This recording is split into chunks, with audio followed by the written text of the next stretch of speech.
Good evening, everyone. All of you from around Siouxland. I'm so sorry I can't be here tonight, and I'm so glad that you are here to help commemorate the wonderful public service career of Brent Hoffman.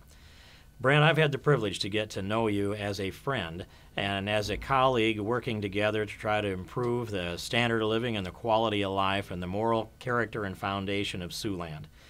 And I look back across your career, 20 years in the Air Force and serving the way that you have, a survivor of 9/11 at the Pentagon there on site on that fateful day.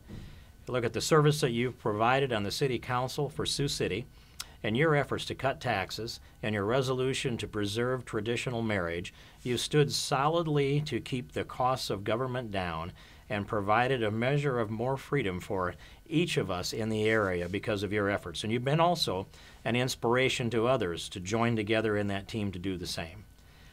A lot of us were with you and still stand with you, and we cried and prayed with you as you said goodbye to Mary Jo.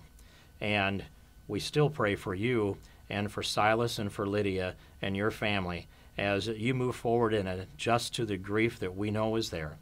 We look at you with admiration, Brent, for the way that you have stood through all of this strong and true, and all of the times that the door must have closed at night, and that's the time when it hits the hardest, but we also know that's the time that your faith is the strongest.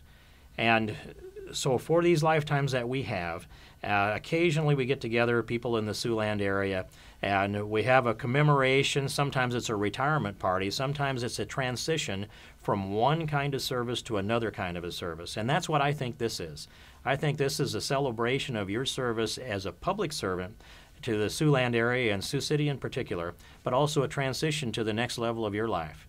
And I'm hopeful that as you look around at all the friends that have joined you tonight, and I'm pleased if you will count me as one of them, a team that stands with you together, arm in arm, hand in hand, to go forward and stand on the principles that you have demonstrated for the entire Siouxland area. I hope to be there with you. I'm sorry I can't be there tonight in person, but I certainly am there as a friend. I'm with you in spirit, and I'm looking forward to the chance to see you in person to give you that handshake and that pat on the back. Brent Hoffman, you are a fine American, you're an outstanding Iowan, and you're an outstanding Siouxlander, and I'm proud to call you my friend. Thank you for your service to this region. Thank you, Brent Hoffman.